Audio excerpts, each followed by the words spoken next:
porque sin duda la UGPP, la Unidad de Gestión Pensional y Parafiscal, está haciendo un muy buen trabajo desde el punto de vista de fiscalización de las contribuciones de los pagos o aportes al sistema de seguridad social y parafiscal. Entonces, es básicamente factible, o seguramente sí les va a pasar, que cuando se desempeñen como revisor fiscal, contadores o auditores internos y externos, van a tener sí o sí una fiscalización por parte de la UGPP. El proyecto de esta entidad de carácter público es fiscalizar la mayoría de las empresas, ¿sí?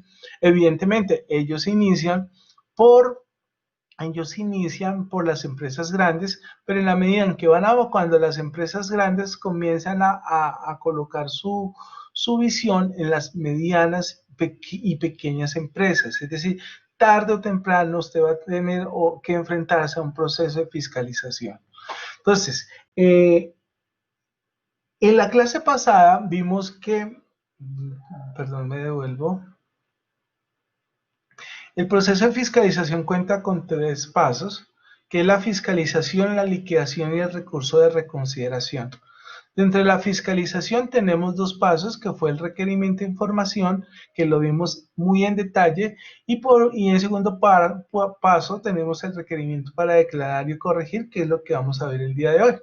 Entonces, en el requerimiento de información vimos que cuando recibimos el requerimiento de información, nosotros contamos con 3 meses para poder realizar la entrega de la información.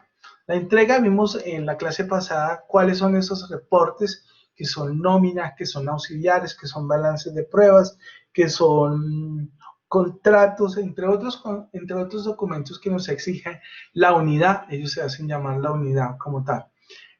¿Cuál es el propósito? Cuando usted ya le solicitan ese requerimiento de información, ya no hay nada que hacer desde el punto de vista de que se abre un expediente en la unidad, el cual tarde o temprano va a terminar con un requerimiento para declarar o corregir y posteriormente una liquidación oficial. Entonces, si usted recibe un requerimiento de información, tenga presente que ya tiene un proceso ante la unidad y que tiene que llevar ese proceso a feliz término hasta que salga la liquidación oficial.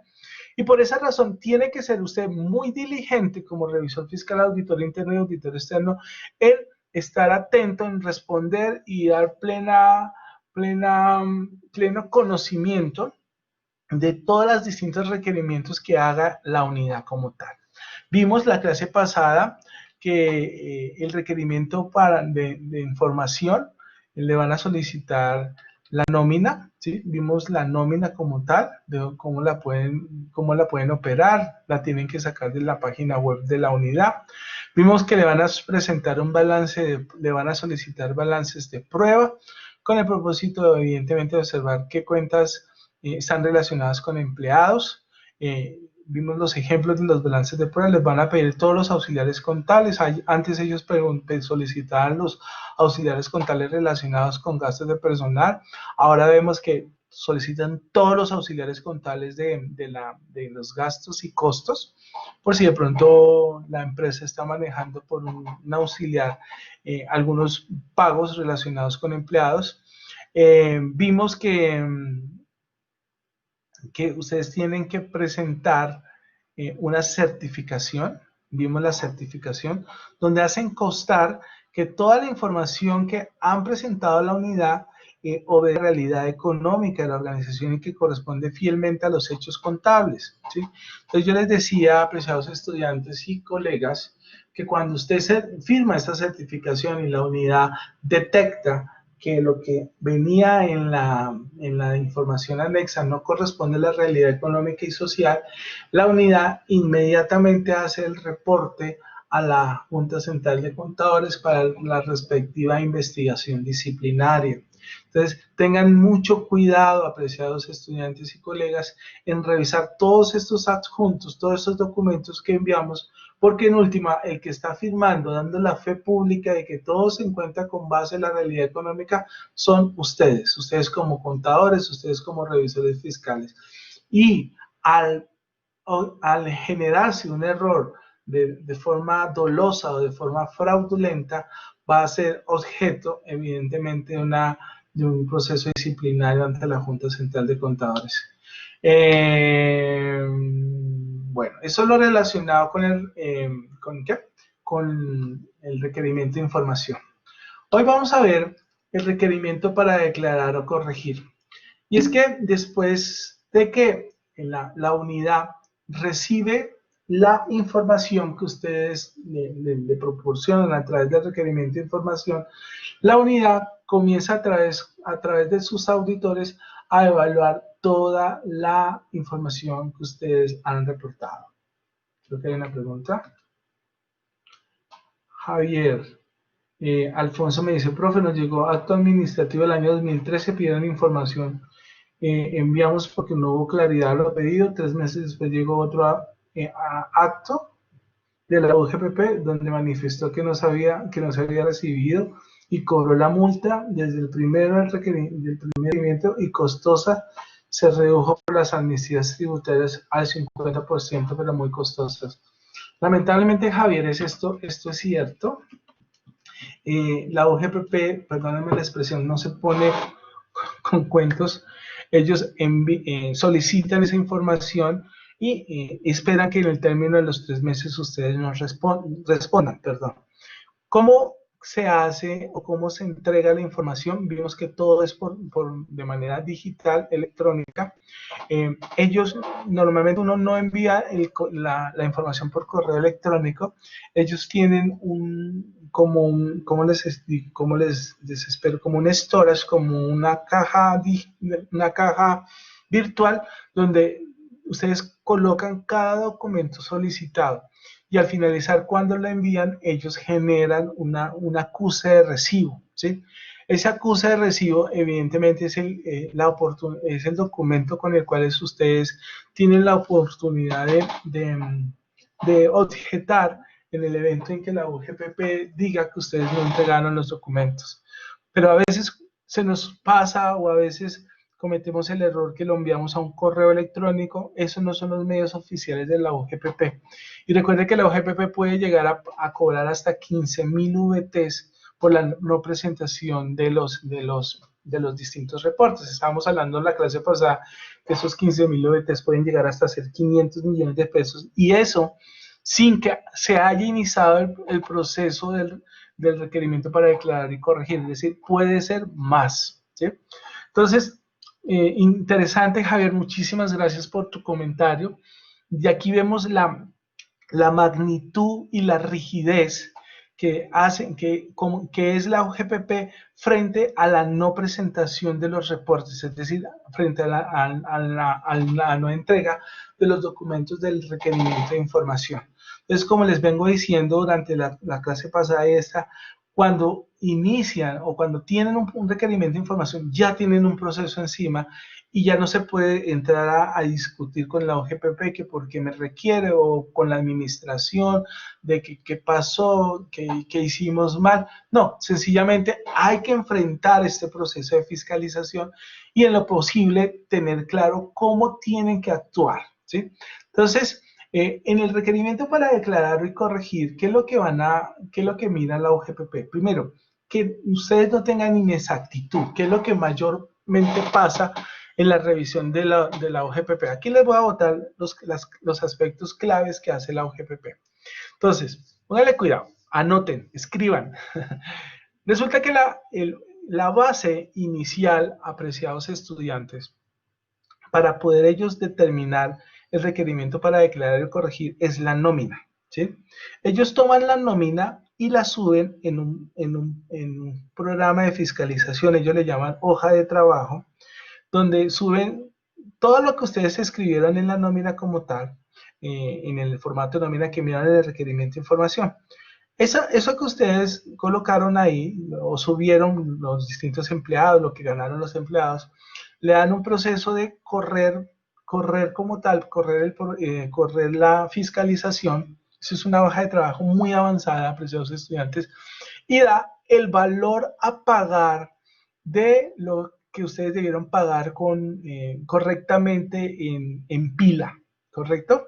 Entonces, después de que ustedes subieron, los auditores de la OGPP subieron distintos reportes de la nómina, comparan lo que debieron pagar de acuerdo a la nómina con lo que está en la pila, ¿sí? Y ahí comienzan a determinar, bueno, Pepito Pérez, según la nómina que me enviaron, debía pagar 1.000.000 de pesos en distintos aportes, pero en la pila pagó 500 o 600.000 pesos. Entonces ya hay un 400.000 pesos que dejó de pagar, que es lo que se denomina inexactitud, ¿sí? Ojo, pero esa es una parte inicial porque ustedes van a decir, entonces normalmente miran es la nómina. No, después de que hacen eso, comienzan a evaluar los estados financieros, comienzan a evaluar los auxiliares como tal, comienzan a evaluar los balances de prueba y comienzan a determinar aquellas cuentas donde hubieron pagos a empleados y que no se relacionaron en la nómina, ¿sí? Entonces, evidentemente, digamos, ven la prepagada, ven que le pagaron prepagada al empleado, le van a solicitar evidentemente a la compañía la relación de las personas que estaban disfrutando de esa prepagada y eso lo van a computar como el ingreso base de cotización. Es decir, que esa diferencia va a crecer aún más, ¿sí? Y evidentemente, cuando ya terminan esto, después comienzan a revisar aquellos empleados que tienen condiciones especiales. ¿Cuáles son aquellos empleados que tienen condiciones especiales?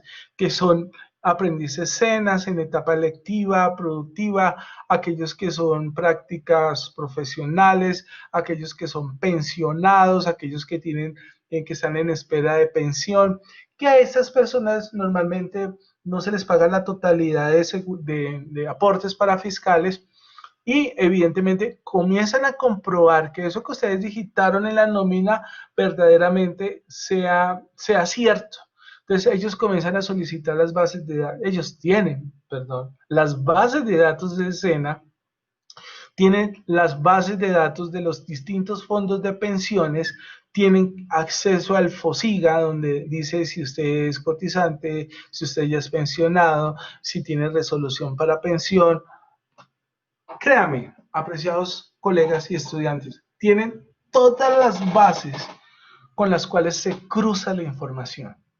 De ahí que, como les digo, siempre, por más que ustedes manejen su nómina perfecta, siempre va a haber unos errores. Y por eso les advierto desde ya entrado a un requerimiento de información, créanme que tarde o temprano les llegará un requerimiento para declarar y corregir con un valor a pagar. Entonces no piensen que, no, yo tengo mi nómina perfecta, siempre va a haber la oportunidad de cobrarles algo mínimo o cifras verdaderamente escandalosas. Otro punto es la mora, ¿sí? Como ustedes bien saben, normalmente al empleado se le descuentan sus distintos descuentos, valga la redundancia, y la empresa tiene que pagar estos descuentos, ¿sí? Pero hay algunas empresas que no pagan esos descuentos y evidentemente se genera la mora, es decir, reportó pero no realizó el pago respectivo y por ende se genera la mora. Pero el otro punto que es uno de los más gravosos y por cierto más sancionados es la omisión, que significa que no registra la afiliación y el pago de los aportes correspondientes. Entonces, por ejemplo, ustedes contrataron a un empleado y este empleado se descontó la seguridad, la salud, se les descontó la pensión y generó conceptos por caja de compensación como tal, y ARL, etcétera. Pero ustedes nunca pagaron los descuentos de este empleado ni tampoco los aportes que tiene que hacer el empleador por ese empleado. Entonces, esto es lo que se denomina omisión y esto evidentemente tiene otra carga y una sanción aún más alta. Entonces, veamos dónde nos encontramos. Ya se presentó el requerimiento de información, tuvieron ustedes 3 meses para responder, enviaron la información. En el segundo cuadro, la UGPP hace todo este procesamiento de análisis. Aquí no hay plazos. ¿Por qué no hay plazos? Porque evidentemente la UGPP lanza 7.000 requerimientos de información y van a capturar 4 o 5.000 requerimientos, pero allá realmente la planta de personal estamos hablando de 300, 400 fiscalizadores que no alcanzan a sacar todo esto en tiempos fijos. Aunque cada fiscalizador tiene un indicador de entrega de expedientes de 5 a 8 expedientes o de 5 a 8 auditorías, evidentemente va a haber una cola de distintos procesos, de distinta información que está disponible para ser evaluada por el fiscalizador. Y a medida que el fiscalizador va haciendo la auditoría y entregando ya sus productos, la empresa o la unidad le va asignando más productos para que haga el respectivo análisis y auditoría. Entonces, cuando ya revisó lo que les acabo de indicar, nóminas, pilas, balances auxiliares, determinó cuánto es el valor que ustedes dejaron de pagar. Y es ahí cuando establecen un requerimiento para declarar o corregir. Escuchen bien esto. Un requerimiento para declarar o corregir. ¿Qué es un requerimiento para declarar o corregir?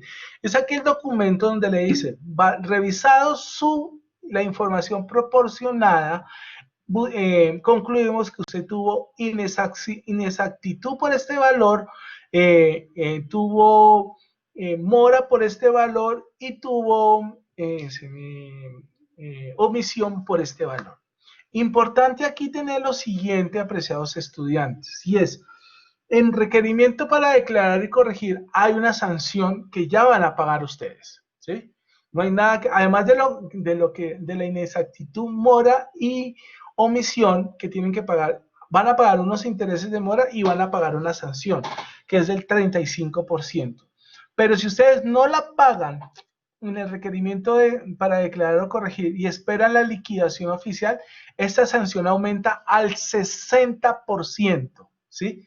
Entonces yo les recomiendo acá, importantes apreciados estudiantes, es lo siguiente.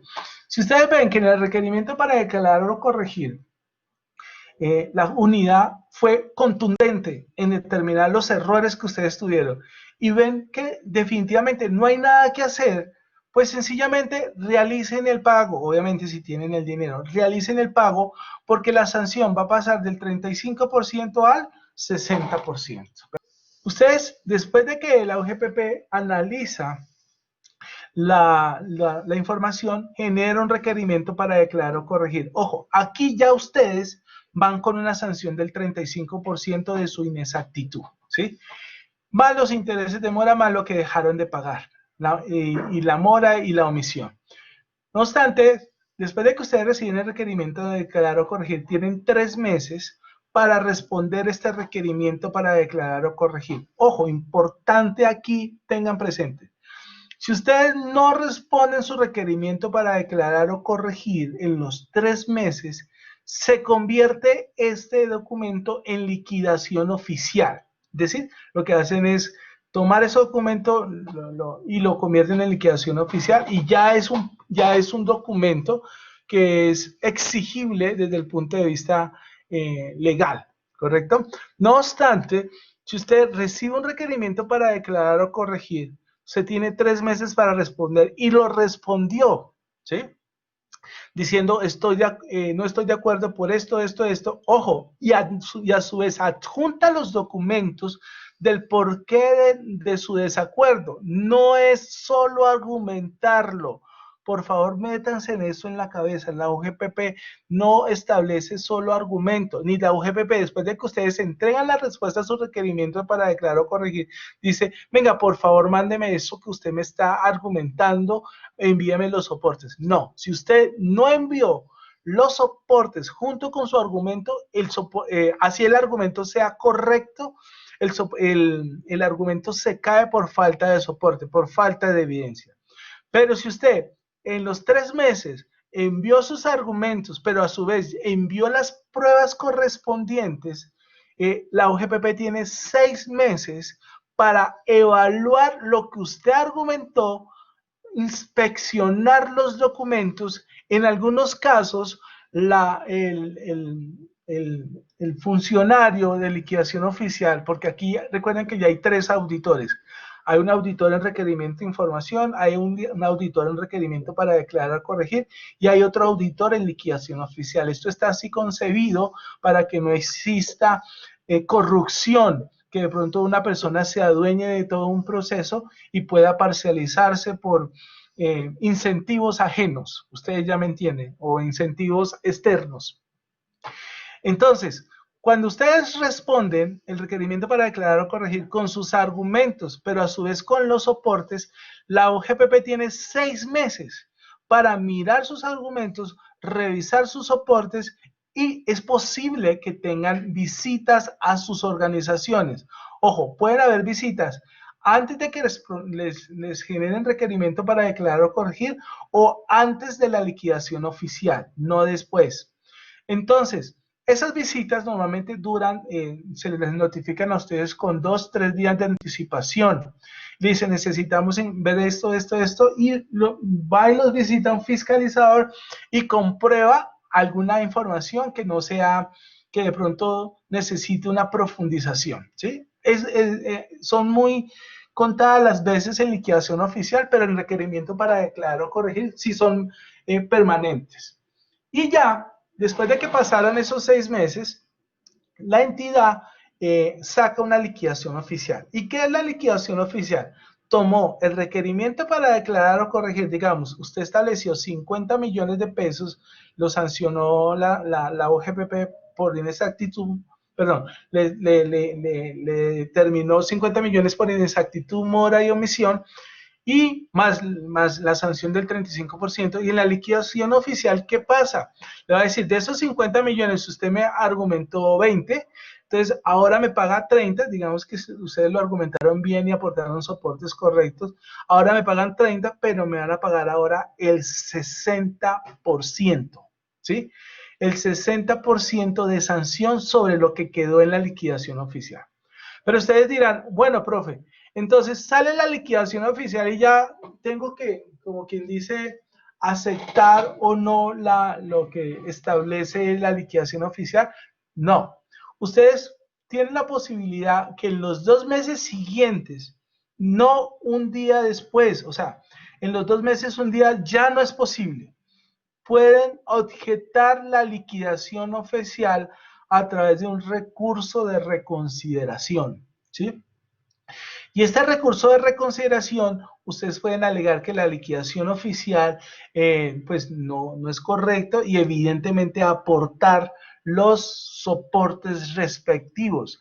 Aquí, en la liquidación oficial, así ustedes establezcan el recurso de reconsideración, la sanción no va a aumentar, la sanción sigue siendo el 60%, no obstante, los intereses de mora sí les van a aumentar. Entonces, ese recurso de reconsideración, la UGPP tiene la oportunidad de evaluarlo durante máximo un año, ¿sí? Y en ese año va a decir, mire, basado en su última objeción de la liquidación oficial, ¿se aceptó o no se aceptó?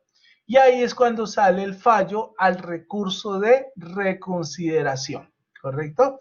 Y ahí es todo el proceso que hace la OGPP y después del fallo de recurso de reconsideración va a una etapa que se llama cobro, que es la que le dice, bueno, ya este título está en firme o ya esta liquidación oficial está en firme.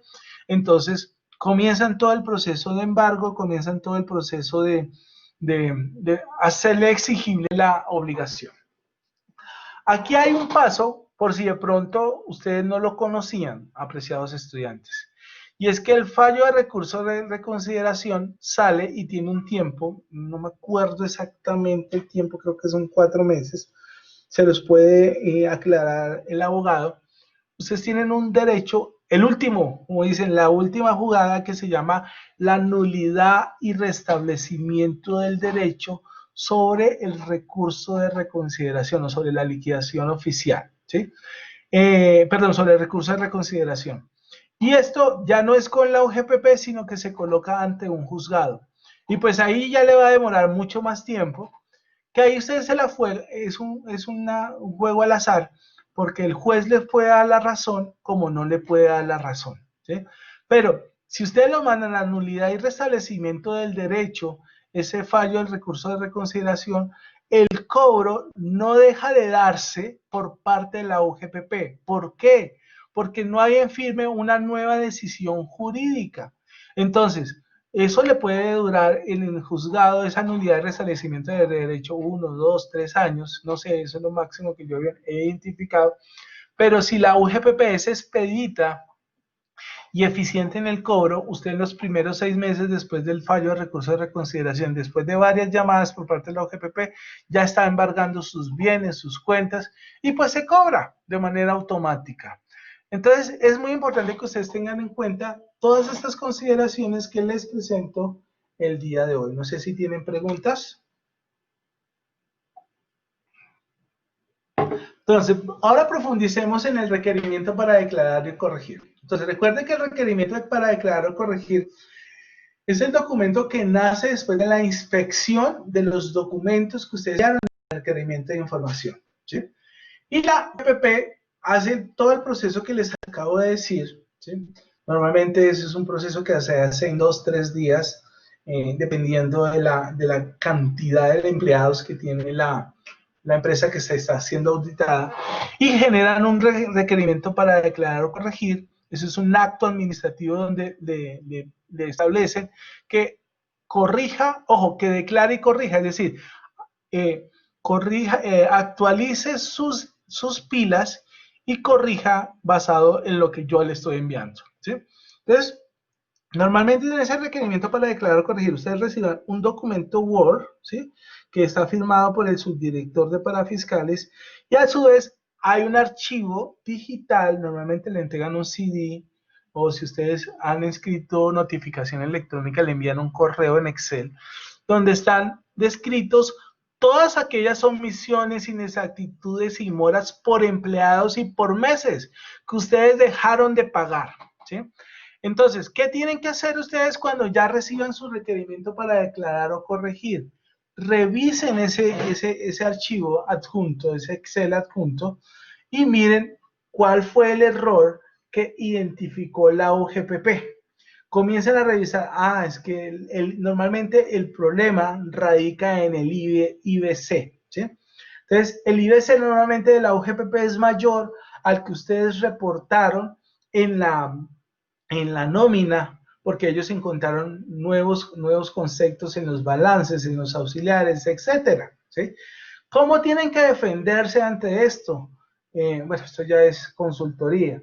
Es mirar cada concepto que colocaron en su ingreso base de cotización, que ustedes no lo tenían en su ingreso base de cotización, y establecer su viabilidad legal del por qué cobraron, por qué hicieron ese concepto base de cotización, y determinar por qué no debe ser base de cotización, y aportar los soportes que permiten establecer que eso no es base de cotización, ¿sí? Evidentemente, adicional la parte jurídica que permite establecer de por qué no tiene que ser ese concepto base de cotización.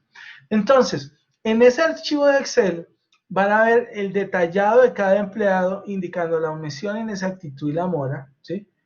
Ojo, más los intereses de mora. Normalmente la OGPP no liquida intereses de mora, solo la omisión, inexactitud y mora, y la sanción, que aquí en este momento es del 35%. Ya posteriormente, cuando llega la liquidación oficial, como les dije, aumenta al 60%. Entonces, ¿qué es la omisión? Incumplimiento de la obligación de afiliar o afiliarse o reportar novedades de ingreso a alguno o algunos de los subsistemas del sistema de seguridad social, y no haber declarado ni pagado los aportes, ¿sí? Entonces, como les decía, ustedes le efectuaron descuentos a un empleado, pero no le pagaron los aportes a este empleado. ¿Cuándo pasa esto? Esto, créanme, que no pasa por olvido, sino que esto es evidentemente un fraude por parte de las compañías, ¿sí? Que no quieren pagar los distintos aportes. O en el peor de los casos, y esto suele suceder muchísimo no tanto con las empresas, sino con esas empresas que dicen, que ustedes ven en los postes de las distintas ciudades: pague 60,000 pesos a seguridad social y reciba salud, pensión, ARL y caja de compensación por 60,000 pesos, cuando realmente con un salario mínimo eso vale mínimo 220,000 pesos, ¿sí? ¿Y qué es lo que hacen aquí? Es que normalmente reportan un día laboral, y evidentemente esa cotización de 220 baja a 60,000 pesos, pero, perdón, a 20, a 30,000 pesos, y la empresa estafadora se queda con el resto del dinero, ¿sí? Y esto, pues normalmente el empleado puede recibir parte de la seguridad, del sistema de salud, ¿sí? Evidentemente va a recibir una pensión, pero muy básica. Pero evidentemente aquí es un fraude, pero algunas empresas normalmente hacen eso.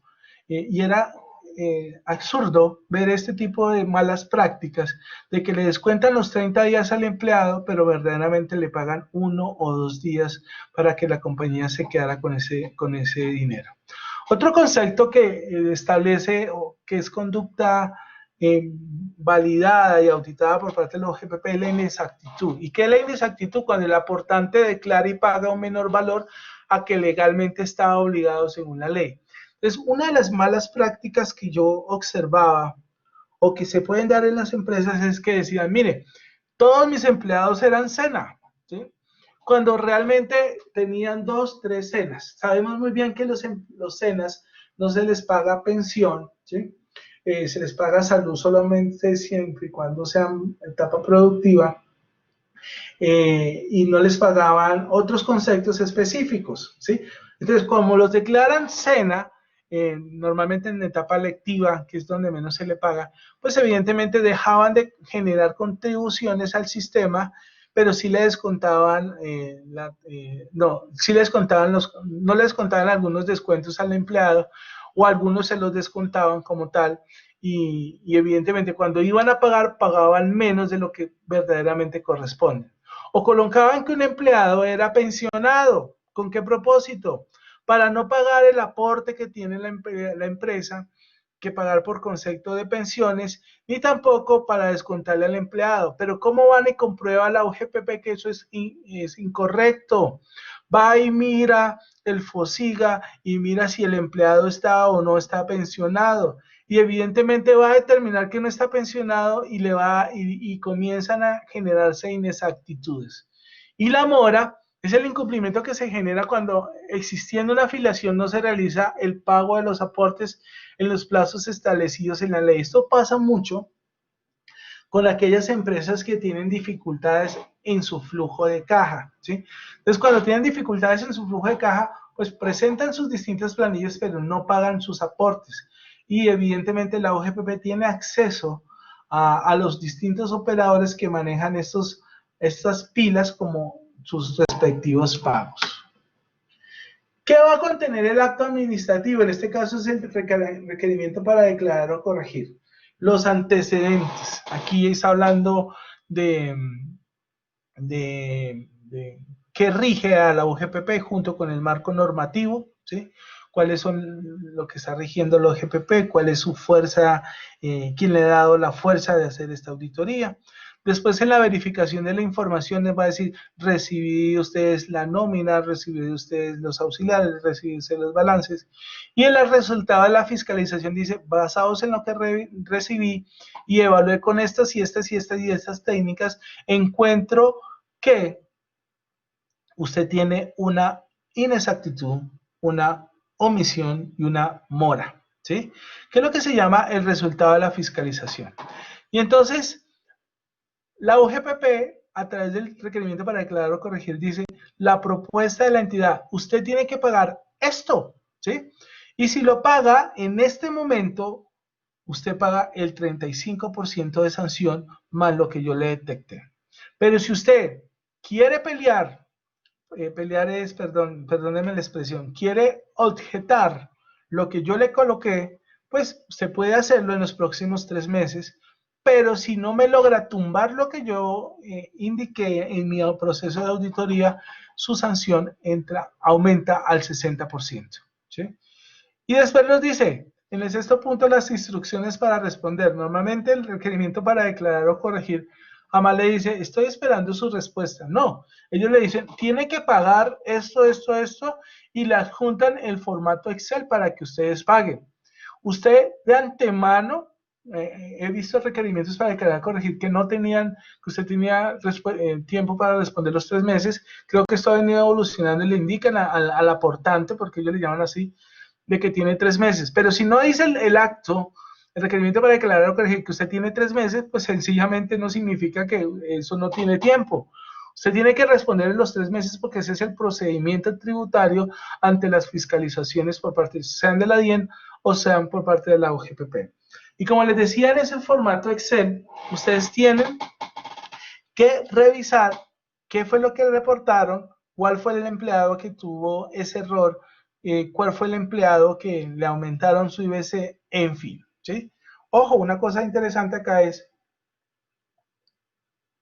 la OGPP le va a poner en su Excel lo que usted generó por inexactitud, lo que usted generó por mora, lo que usted generó por omisión. Pero si usted pagó de más por un empleado, por concepto de parafiscales o contribuciones, eso no se lo va a indicar la OGPP, ni tampoco le va a decir, vaya, reclámele a su operador la devolución de estos aportes. Usted lo puede hacer, ¿sí? Siempre y cuando usted se dé cuenta. ¿Cómo se va a dar cuenta?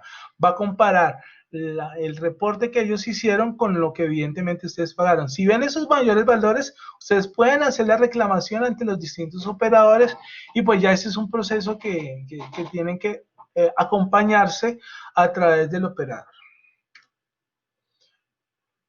Veamos, el anexo detallado es un archivo en Excel que contiene la información detallada de cada uno de los ajustes propuestos, discriminado por cada uno de sus trabajadores. La información se presenta dividida por hojas para cada uno de los subsistemas. Entonces, aquí, pues, ustedes pueden entrar a la página web y van a poder encontrar una guía donde se encuentra el anexo detallado para empleadores como el anexo detallado para independientes. Entonces, ¿cuál es el contenido del anexo detallado? Hay un instructivo, ¿sí? Hay unos hallazgos por cada subsistema, ahí va a salir, vean aquí la parte inferior, el instructivo, el consolidado, le va a salir lo que ustedes dejaron de pagar en salud, en pensión, en riesgos laborales, caja, ¿sí? Y las planillas pilas que tomó la OGPP, donde evidentemente determinó los pagos que ustedes hicieron por estos conceptos. Sigamos. ¿Cuál es el término para responder al requerimiento para declararlo y corregir? Recuerden, 3 meses. Si usted no respondió en los 3 meses, ya se le convirtió en una liquidación oficial y tienen que esperar que salga la liquidación oficial y poderla pelear a través de un recurso de reconsideración en los próximos 2 meses, ¿correcto? Pero recuerde que si la liquidación oficial ya es un documento que presta mérito ejecutivo y comienzan a ser llamados por la unidad, pues evidentemente a cobrarles, a menos que ustedes presenten su recurso de reconsideración objetando la liquidación oficial. ¿Qué pueden hacer en el requerimiento para declarar y corregir? Ojo, pueden aceptar total o parcialmente la propuesta. Para eso, ¿qué van a hacer? Realizar el pago de los aportes a través de la pila y las sanciones a favor del Tesoro Nacional, ¿sí? Recordemos que aquí la sanción es del 35%. Si deciden, no, paguemos eso porque realmente ellos tienen la razón, realmente mis empleados no eran SENA ni eran pensionados y yo me puse de vivo a hacer eso, pues toca pagar, ¿sí? Pero, digamos, como nos decía ahorita el compañero, el estudiante, no, profe, pero es que esto son conceptos que no son IBC, pues entonces ustedes objetan total o parcialmente la propuesta. Y aquí dicen, escuchen bien esto, o lean muy bien esto, apreciados estudiantes. Manifiestan los motivos de inconformidad, ¿sí? No van a decir, no, es que eso no me parece porque no. Tienen que establecer el por qué no y la norma legal desde el punto de vista laboral, desde los distintos puntos que manejan los abogados. Yo no soy abogado, soy contador, diciendo el por qué no lo aceptan. Obviamente que esté plenamente avalado por el gobierno nacional la norma, ¿sí? Y, ojo, importante, adjuntar los documentos y las pruebas que desvirtúen las conductas propuestas, ¿sí? Digamos, si ustedes dicen, no es que yo reporté a don Secundo, Pérez, ¿sí? Y don Secundo tenía 80 años y él estaba trabajando conmigo porque lo tengo por cariño ahí en la empresa y él es pensionado, ¿sí? pero ustedes me dijeron que no era pensionado y que evidentemente tengo que pagar todos los aportes de pensión que don Secundo no le hice. Entonces le digo, don Secundo, hágame un favor, regáleme su resolución de pensión. Don Secundo va a su casa, busca la resolución de pensión, se la entrega al empresario y el empresario toma esa resolución de pensión y dice en la respuesta al requerimiento para declarar o corregir, don Secundo Pérez es pensionado, adjunto su resolución de pensión por parte del Seguro Social en su momento o por parte del fondo de pensiones que él tenga, Colpensiones, y la resolución número tal, adjunto documento visible que argumenta esta situación. Ojo, no significa que la OGPP dice, bueno, yo le creo. No, ellos van y corroboran esa información con el fondo de pensiones, envían el documento para que la empresa determine si eso no es cierto. Si ustedes llegan yo sé que ustedes no hacen eso, pero si hay empresas que dicen, no, pues falsifiquemos unas resoluciones de pensión para que nos acepten y ya. No lo hagan, no lo permitan, no lo toleren, porque igual esos documentos van a ir enviados o firmados por contador público, revisor fiscal y escuchen bien, por el representante legal. Si esto determina en que ustedes hicieron una falsedad en documento privado, una falsedad en documento público, la unidad de pensiones y parafiscales lo denunciará penalmente. Y además de tener un problema desde el punto de vista de pagos de seguridad social y parafiscales, va a tener que enfrentarse a un problema penal que le puede costar su libertad, tanto como representante legal como revisor fiscal o contador. No aporte, por favor, porque yo observé muchas conductas punibles similares a estas que falsifican sobre todo las resoluciones de pensión. No lo hagan. ¿Listo? Entonces, volviendo al punto, si ustedes definitivamente tienen las consideraciones para objetar, porque tienen la razón, ¿sí? Porque consideran que cuando hicieron su contrato de trabajo, cuando le pagaron sus bonificaciones, cuando le pagaron esas bonificaciones de mera liberalidad, evidentemente consultaron con su jurista desde el punto de vista laboral y él les dio la vía libre, pues contacten a ese jurista, díganle cuál fue la norma con el cual se amparó este pago que no hacía parte del ingreso base de cotización y adjunten los soportes que permitan establecer que esa objeción es viable y es correcta. Ojo, si ustedes no adjuntan el motivo, ojo, describen el motivo, pero no adjuntan los documentos, no es válida. Así el motivo sea 100% legal. Escuchen eso. O viceversa. Si ustedes adjuntan la resolución pensión, pero no adjuntan el motivo, diciendo que corresponde a eso, tampoco es viable ni reconocido por la UGPP. Entonces, tengan muy claro rastrear, darle la trazabilidad, que cada documento que ustedes van a aportar adjunto, ¿sí?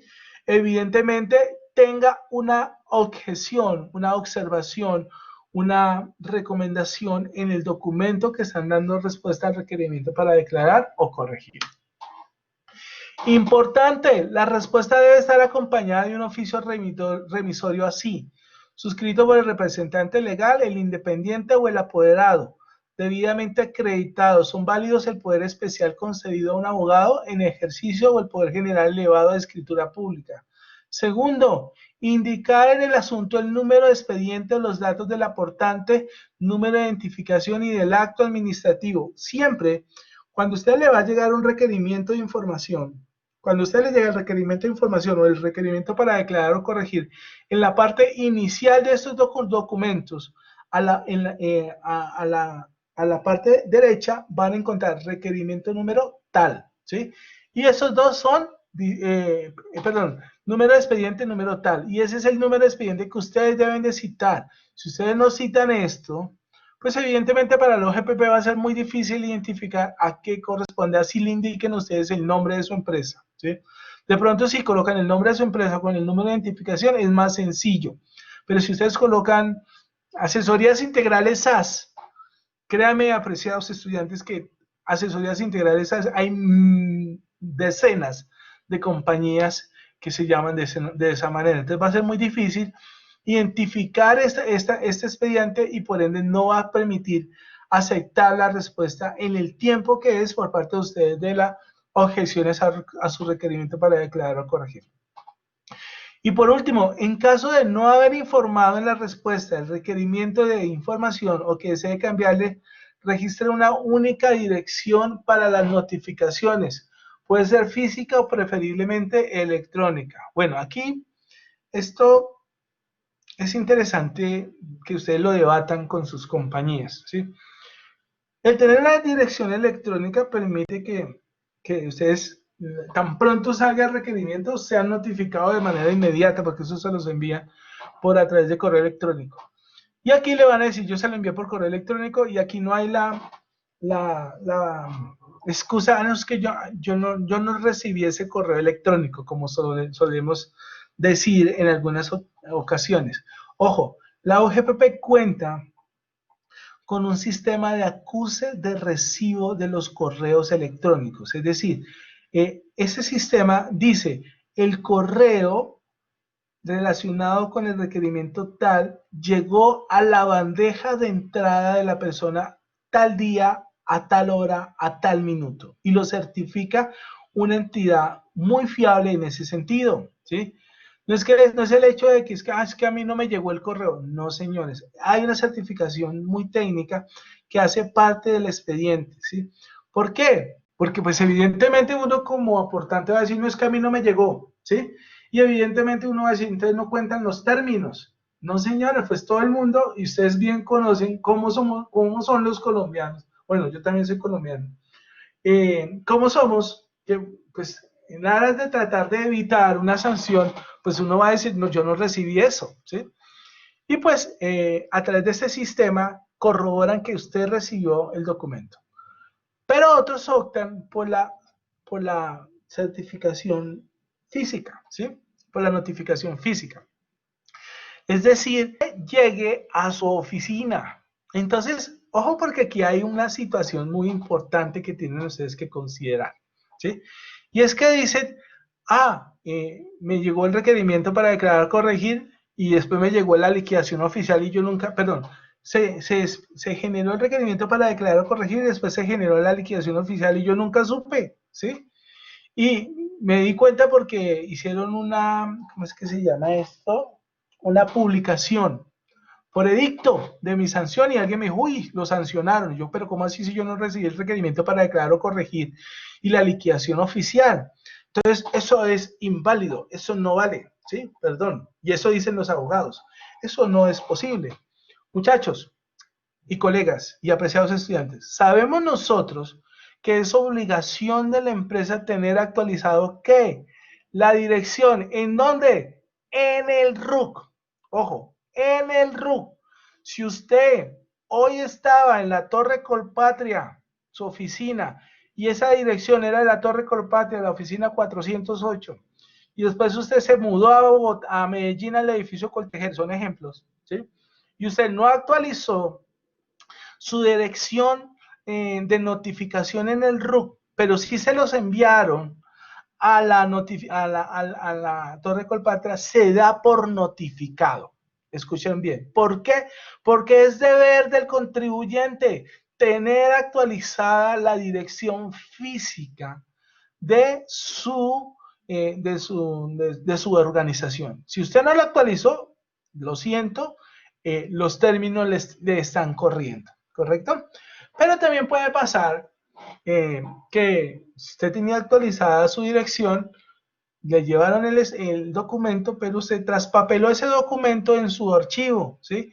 Se traspapeló en cualquier circunstancia y usted evidentemente se dio cuenta tarde. Eso puede ser un riesgo. Determinen si van a manejarlo de esa manera o no, ¿sí? Otro punto que algunas empresas consideraban es que este es muy chistoso y perdónenme, apreciados estudiantes, que sea tan jocoso trayéndole estos ejemplos. Dice, no, es que el documento yo le puse un sello. Las organizaciones tienen sello, o algunas empresas pequeñas o medianas no tienen ese acuse de recibo que es digital o electrónico, sino que le ponen un sello y le ponen la fecha, ¿sí? Y le ponen la recibí el 20 de diciembre, cuando verdaderamente le llegó el 20 de noviembre y le dice a la Secretaría de Archivo, no, póngale ahí 20 de diciembre, ¿sí? Y alegan, no, es que yo la recibí en mi empresa el 20 de diciembre, según como se ve en el documento, el sello referenciado. No, señores, no es una excusa. ¿Por qué razón, apreciados estudiantes? Porque la UGPP trabaja con el recibido de la guía.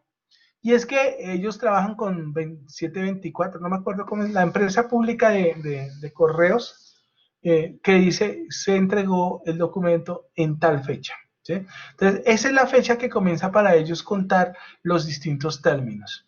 Yo les recomiendo, si ustedes me dicen, profe, entonces, ¿qué no me recomienda? Para mí, verdaderamente es importante que las notificaciones sean electrónicas y que el correo que ustedes suministren sean de consulta permanente y que sea bajo la responsabilidad de alguien importante de la compañía, pero que tampoco esté tan ocupado, ¿sí? ¿Por qué razón? Porque si ustedes ponen el auxiliar contable de notificación, esta persona puede irse, de pronto está molesta, borra, elimina el correo, en fin, pueden haber distintas situaciones diversas que pueden pasar, ¿sí? O si ustedes ponen el correo del contador, pues el contador también puede renunciar a la empresa y pues evidentemente se puede perder esa correspondencia a tiempo, en el tiempo oportuno. Entonces, ustedes determinen cuál es la mejor forma. Por último, ¿qué consecuencia? Y vamos cerrando este encuentro sincrónico. Espero que esté siendo de mucha utilidad para ustedes como revisores fiscales, auditores internos, externos y contadores. ¿Qué consecuencia tiene no responder el requerimiento para declarar y corregir? La entidad al vencimiento del plazo, ¿cuánto es el plazo? 3 meses. Para responder al requerimiento para declarar y corregir, valorará la información que reposa en el expediente y con ella proferirá la liquidación oficial. En este sentido, si no hay pruebas que desvirtúen las conductas propuestas, se confirmará el valor de los ajustes y las sanciones incrementarán de acuerdo a los porcentajes establecidos en la ley. Sanción por omisión e inexactitud, artículo 179. Entonces, si usted no respondió, ojo, miren lo complicado, y por favor, revisores fiscales, ténganlo presente, porque una de nuestras funciones es que la empresa no se exponga a riesgos económicos. Y es, si usted no respondió al requerimiento para declarar o corregir, o sea, cuando ya sale el requerimiento para declarar o corregir, ya sale con una sanción del 35%. Si usted no respondió o no pagó, va a salir una liquidación oficial, y es decir, va a salir el mismo valor que le salió en el requerimiento para declarar o corregir, pero con una sanción del 60%. Entonces, nótese cómo se va lesionando el patrimonio de la compañía, que como nosotros como revisores fiscales debemos evitar a toda costa. Tenga en cuenta, la entidad analizará la información que el aportante envíe. En caso de ser necesario, con ocasión al análisis de la información que remite el aportante, la entidad podrá hacer la verificación de la correcta, adecuada y oportuna liquidación y pago de los aportes al sistema de seguridad social, desarrollando entre otras las siguientes actividades. Realizando, escuchen bien, cruces de información con otras entidades que administren información relacionada con el pago de obligaciones. Va a pedir reportes a fondos de pensiones, va a pedir reportes al SENA, va a pedir reportes a la DIAN, va a pedir reportes a las entidades de medicina prepagada. Bueno, en fin, todas estas entidades que tienen conexidad con nuestras operaciones. Y ojo esto, chicos, decretando inspecciones tributarias y contables. Ojo, cuando hay una inspección tributaria y contable es porque algo evidenciaron, ¿sí? Y esas inspecciones tributarias y contables no normalmente tienen un objetivo de validar pruebas, que es lo que tenemos acá, ordenando la práctica de pruebas documentales y testimoniales. En estas inspecciones tributarias y contables, escúchenlo bien, eso es algo muy importante que lo tienen que tener presente, chicos, tiene que ser realizado por contador público titulado. Si esta inspección tributaria y contable no lo hace un contador público, ¿sí? Ustedes reciban ese documento y evidentemente lo pueden utilizar para poder tumbar la liquidación oficial que tenga por parte de la entidad. Ojo, tumbar significa que tienen que volver a iniciar todo el proceso, pero no significa que se salvaron de la sanción. No, hay un error de forma y lo va a corregir la OGPP. Pero es importante que tengan presente eso. Inspecciones tributarias y contables tienen que ser realizadas por contador público con tarjeta profesional, ¿sí? Entonces soliciten esto para que evidentemente tengan la certeza de que la persona que está frente a ustedes evidentemente está realizando una labor conforme a la ley.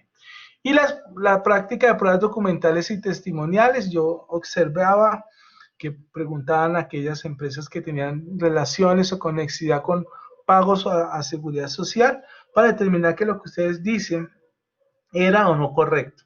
Recuerden, el fraude puede generarle problemas. Aquí volvemos a repetir lo mismo que pueden hacer si reciben un requerimiento para declarar o corregir, 3 meses. Y por último sigue la liquidación. Como les decía, en la liquidación reciben lo que ustedes respondieron en el requerimiento para declarar o corregir, revisan las distintas observaciones, ¿sí? Y tienen que responder en el término de 6 meses en las observaciones que ustedes presentaron en la liquidación, en el requerimiento, no, perdón, cuando sale la liquidación, disculpen, me equivoqué, cuando sale la liquidación, ya están dando respuestas a las observaciones que ustedes hicieron en el requerimiento para declarar o corregir. Ustedes tienen 2 meses después de la notificación de la liquidación oficial para interponer un recurso de reconsideración a través del cual podrán controvertir los valores determinados y aportar nuevas pruebas, ¿sí? O pueden aceptar y pagar. Si ustedes no respondieron en los 2 meses después de recibir la liquidación oficial, ya no hay nada que hacer.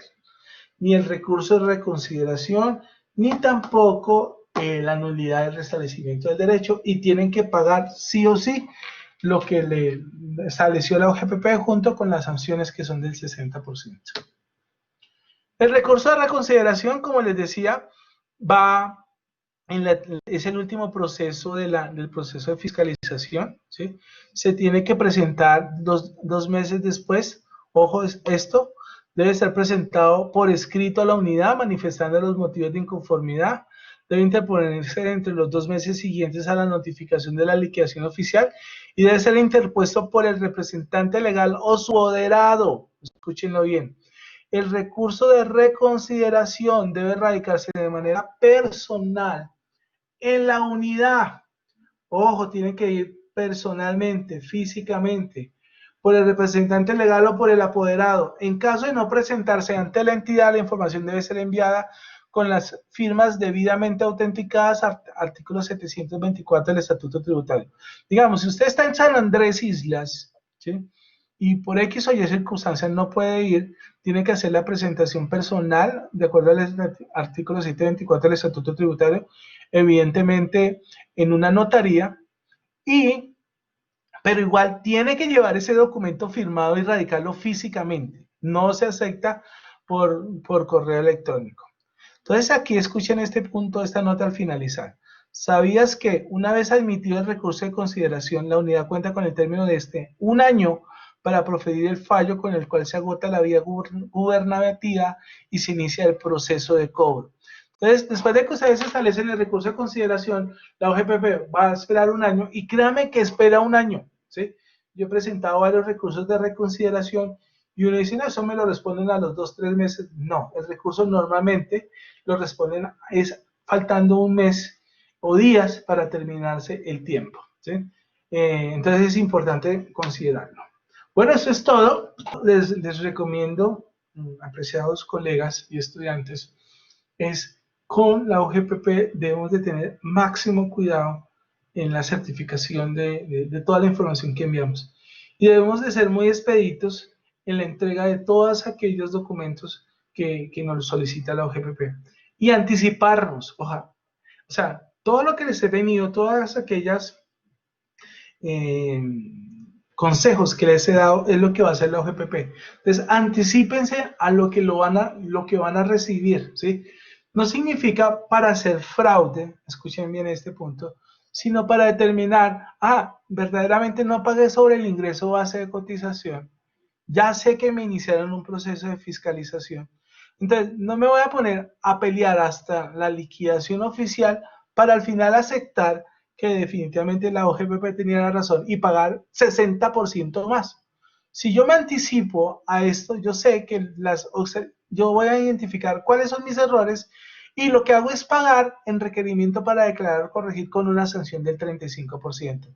Esa sería mi recomendación si yo fuera revisor fiscal de una compañía que tenga ese tipo de situaciones.